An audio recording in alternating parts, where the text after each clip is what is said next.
When a new generation of consoles launch, we expect the rules which define the old generation to be rewritten.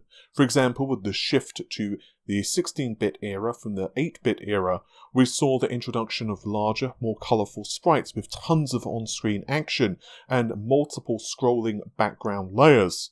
And then, when the 5th generation of consoles popped onto store shelves, we saw early 3D games such as Mario 64 redefine how we thought games could be played, with a free roaming environment that just looked amazing at the time. There are many aspects to increasing the performance of a console. Larger storage mediums such as the shift from cartridge to CD to DVD and now of course Blu-ray, faster CPUs, larger amounts of memory to store data, and of course more powerful GPUs. GPUs, graphics processing units, do largely what they say on the tin. They draw stuff to the screen. But modern GPUs can also do a lot more besides that, including run things such as artificial intelligence on compute commands. So now that Microsoft has confirmed that the Xbox Series X's GPU is 12 teraflops, there was a mixture of receptions. Some people who had a pretty good understanding of the RDNA architecture, which is underlying the GPU inside the Xbox Series X, were really impressed.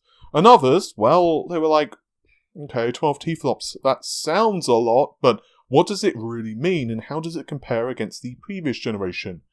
A bit of googling around will net you several things. The first of which is Phil Spencer himself saying that the Xbox Series X's GPU is twice as fast as the Xbox One X's GPU, which does seem in line, doesn't it? The Xbox One X has a 6 teraflop performance, and the Xbox Series X has 12 teraflops. So that seems right. Furthermore, with your googling, you'll almost invariably see multiple comparisons of the Xbox Series X's GPU against various PC graphics cards, especially the RTX 2080 Super and the RTX 2080 Ti. If nothing else, if you look at the price of those GPUs, it seems extremely impressive that the Xbox Series X's teraflop count is similar to that of these PC GPUs. Let's start by describing what exactly is a teraflop.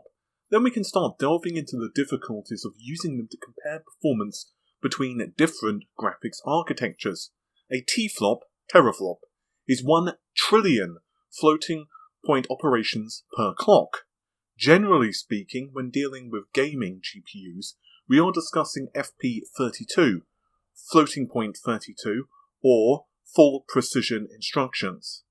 We'll mostly be ignoring FP64 and 16 for this video, but to give you a brief synopsis, FP16, half precision, is useful in some machine learning applications, as well as tasks in some games, if you don't need such higher levels of accuracy for an outcome of a result.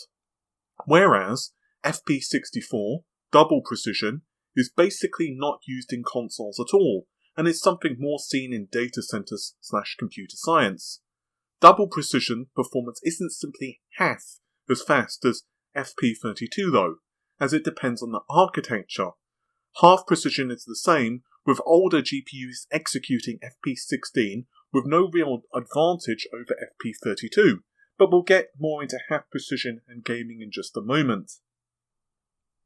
So, to be clear, the 12 teraflop figure for the Xbox Series X is FP32, and this figure is the one that console manufacturers boast about, with some exceptions, as I mentioned, we'll get into in just a moment. Okay, so how do we calculate teraflops then? And crucially, why am I suggesting that you should not compare the Xbox Series X or indeed the PlayStation 5 teraflops against a desktop GPU, say an RTX 2080 Super? Well, let's start things out with a calculation. It's relatively straightforward. You just need to know the number of shaders inside a GPU and the clock frequency that it's running at.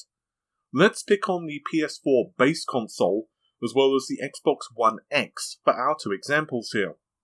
The PS4 has 1152 shaders, with each of the 18 CU containing 64 shaders. these run at 800 MHz. So you multiply 1152 by 800, and then you take that value and you multiply it again by 2. This is because modern GPUs do 2 operations per clock.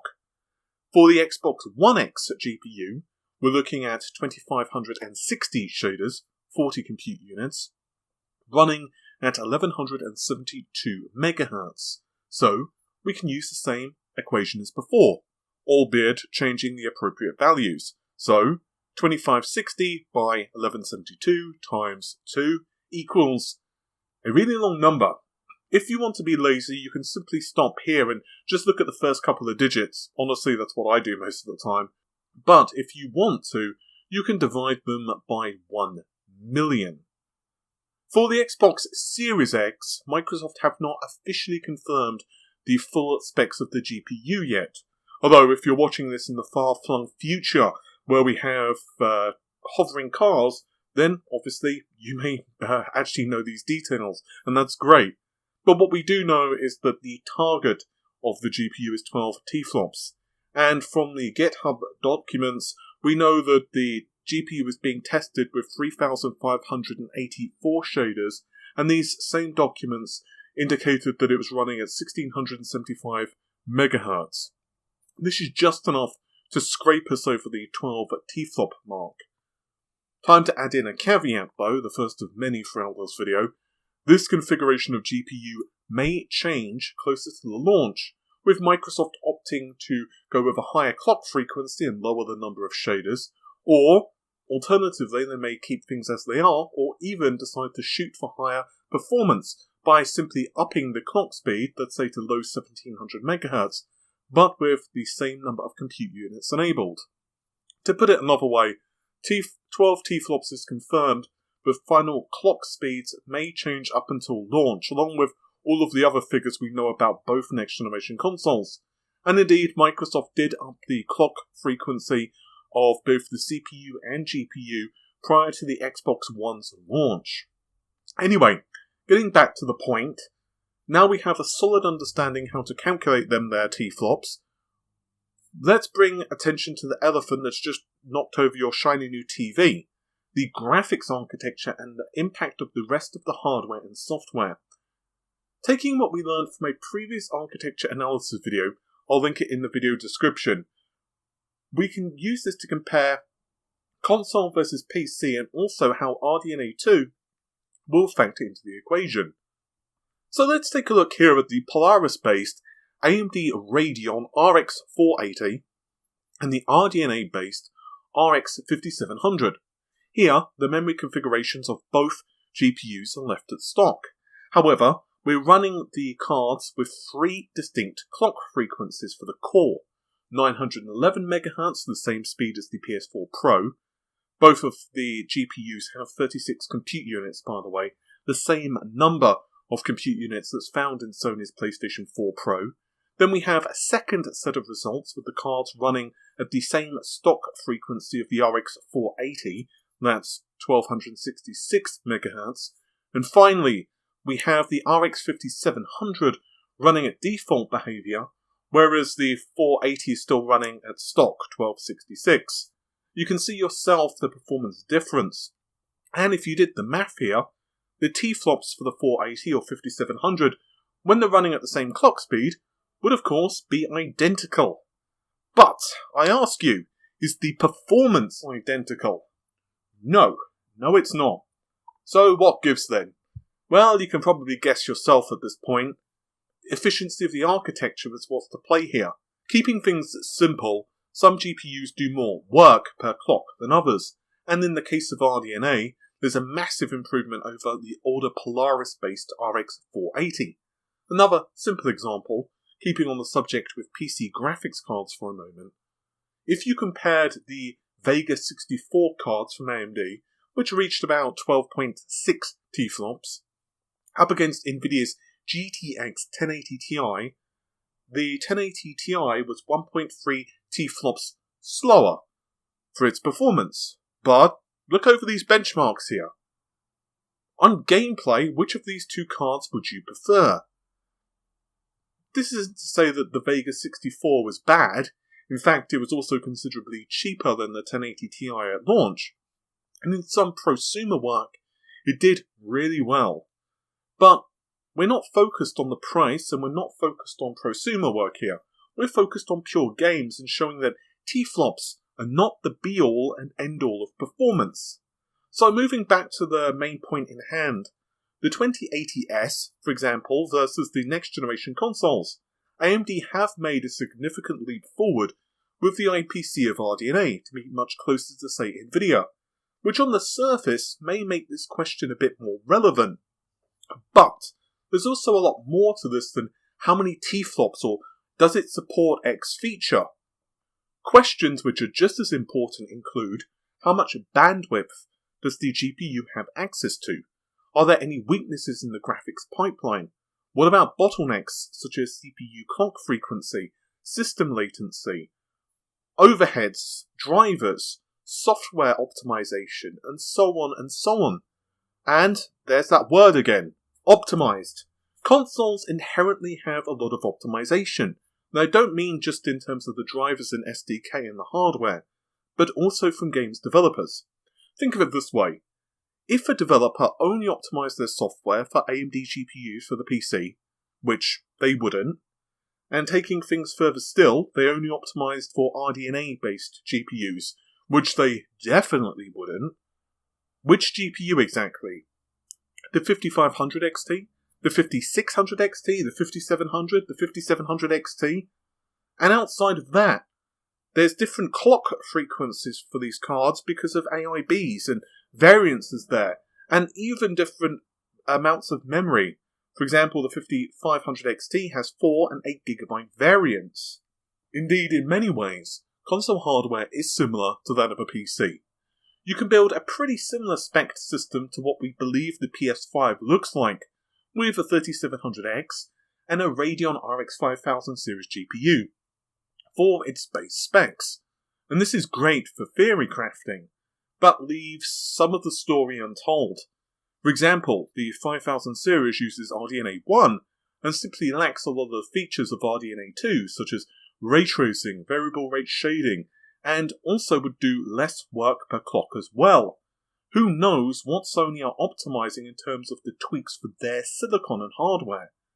Going back to my own Polaris versus RDNA 1 tests from earlier, while they serve as a great example how TFLOPs aren't the be-all and end-all of a story, and how a much more efficient GPU found in the next generation consoles is going to lead us to a much higher performance increase than what you may think because of TFLOPs, it's not entirely representative of the console. Yes, the software and OS are different on a console versus a PC, but on the hardware side of the equation, there are also some significant differences.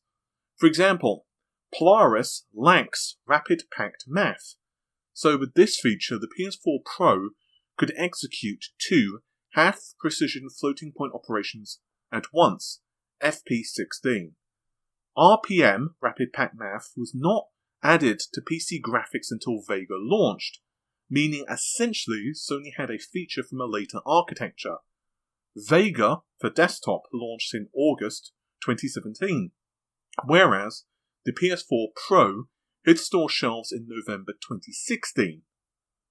Simplifying things here, the architecture of the PS4 Pro was kind of a Polaris Vega hybrid, with Sony specifically adding things too.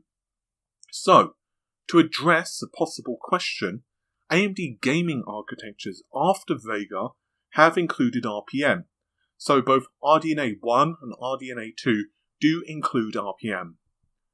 So, while the RX 480 running at 911 MHz is a close match to the PS4 Pro's GPU, as I mentioned, it lacks rapid packed math. Aside the hardware, there's also lack of software optimizations we see in consoles, and the closely integrated architectures and specific buses. Mark Cerny pointed out how important these buses are for consoles, particularly when it comes to things like sharing data between the CPU and GPU. I'll go into this more in depth in another video. My point here, you can build a machine which closely matches the clock frequency and TFLOPs but it lacks the subtle nuances which are crucial for the build. Sony and Microsoft also have a significant insight into AMD's roadmap for both CPU and GPU and other technology. Now, this is not to say that PCs don't have significant advantages in many areas than console, and you'll find out that performance advantage of PC start to pull ahead quite quickly.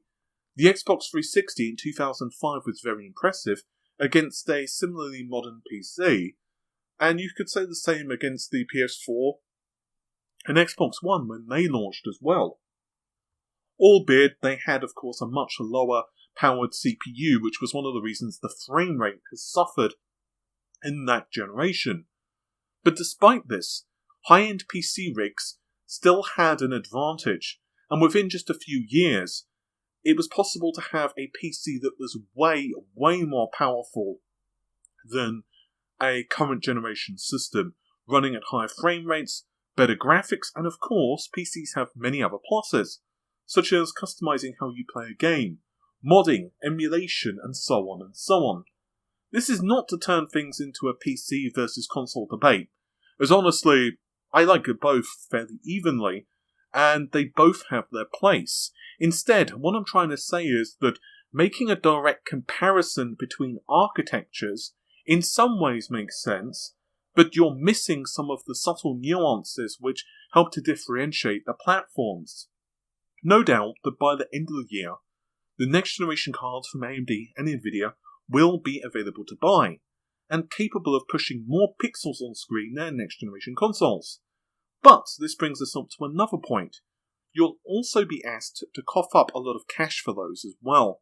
AMD and Nvidia needs to worry about making money on their hardware, which is not something console manufacturers are so inclined to concern themselves with.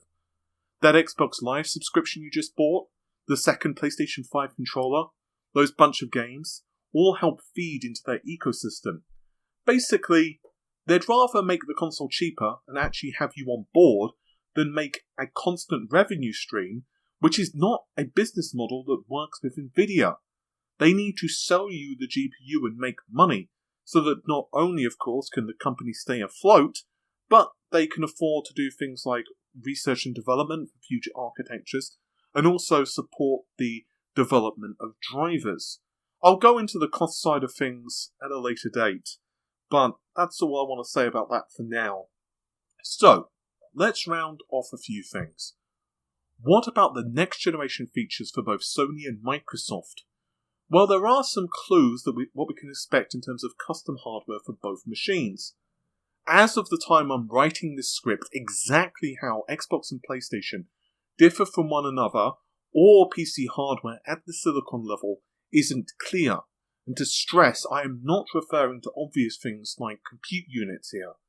An example of this would be ray tracing for next generation consoles. On the face of it, it's easy to just say ray tracing without really thinking further of it.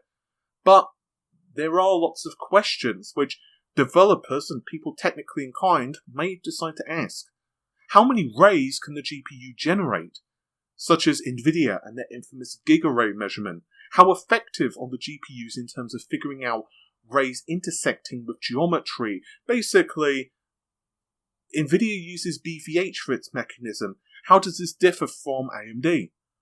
What even are the state of the SDKs for developers? And how long will it be until developers are familiar with the hardware for both machines?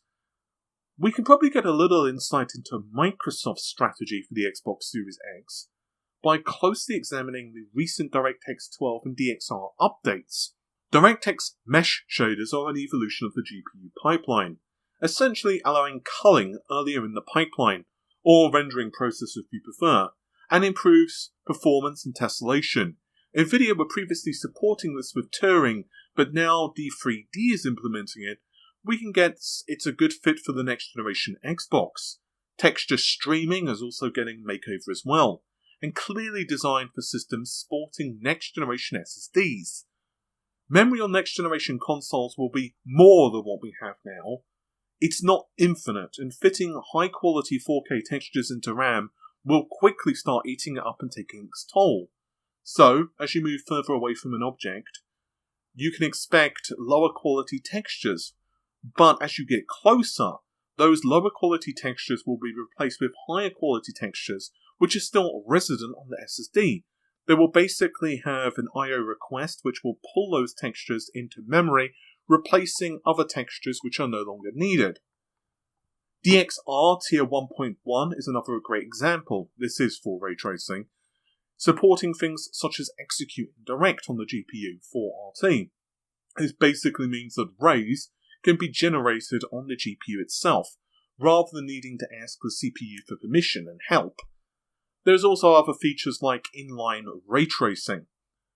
Once again, to reiterate, AMD's RDNA 2 based GPUs will benefit most likely from these appropriate functions like hardware ray tracing, but how the desktop and console implementations differ is not clear.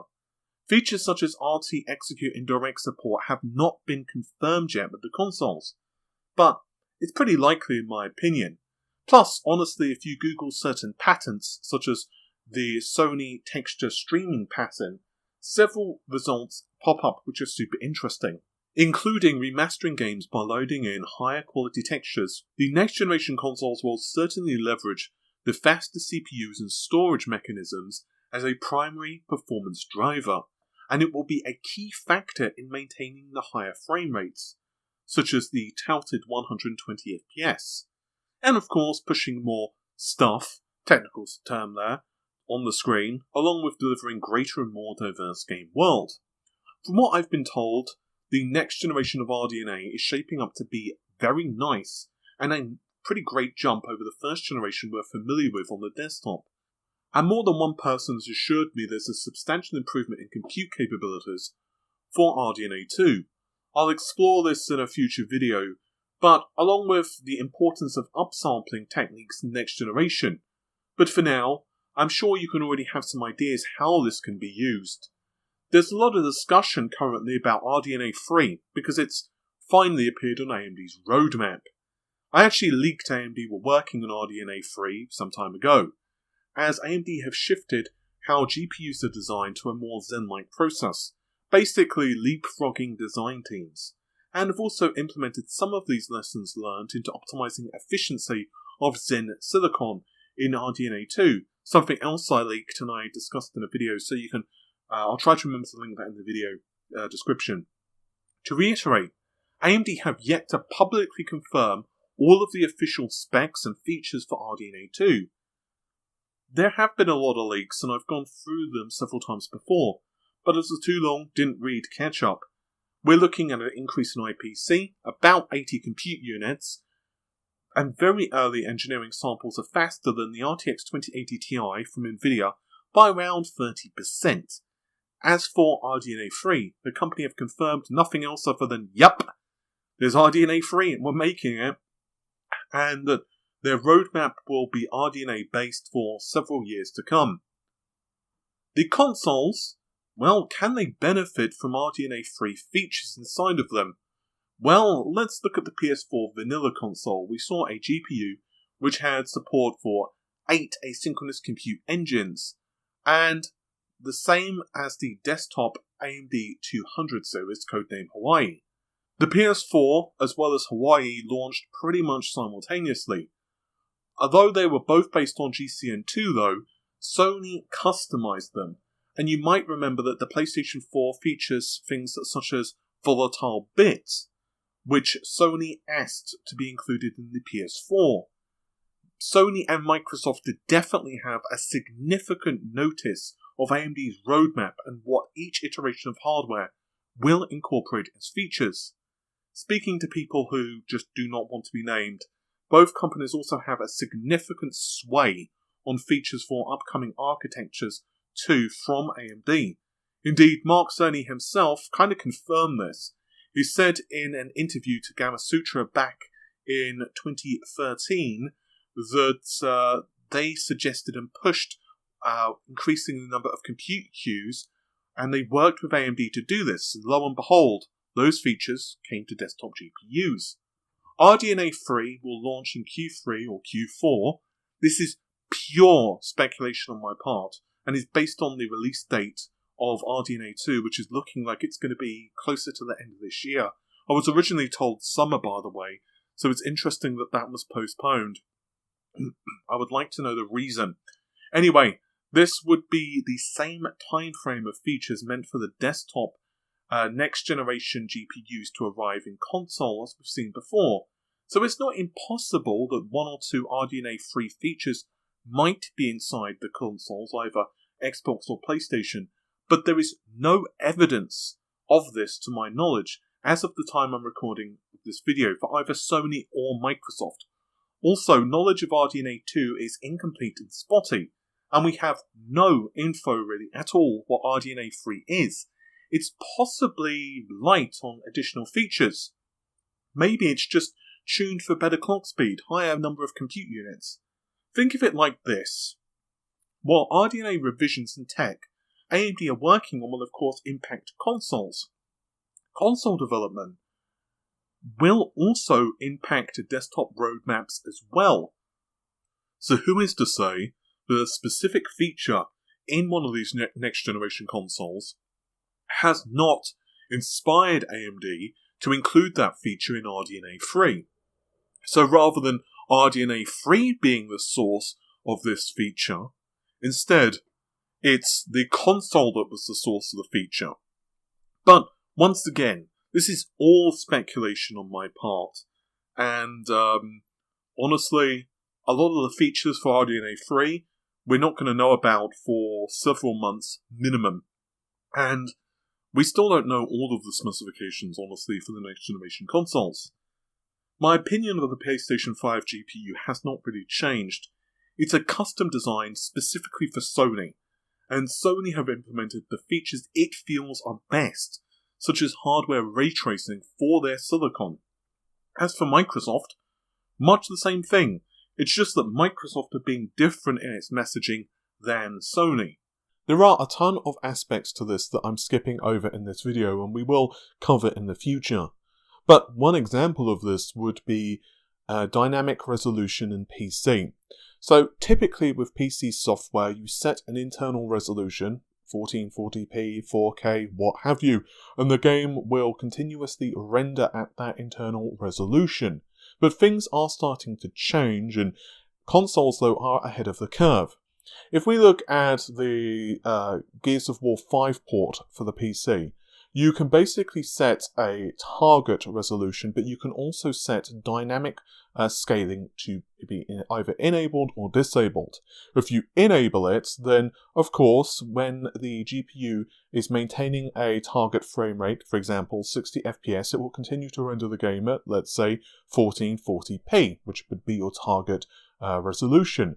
But let's say that things get really hectic and the GPU and the rest of the system is like, well, we noticed that we're starting to slip into the high 50s, low 50s. We need to do something about this. So it will dynamically reduce the workload by reducing the internal resolution that the game is rendered at to enable the game to continuously play at a higher frame rate.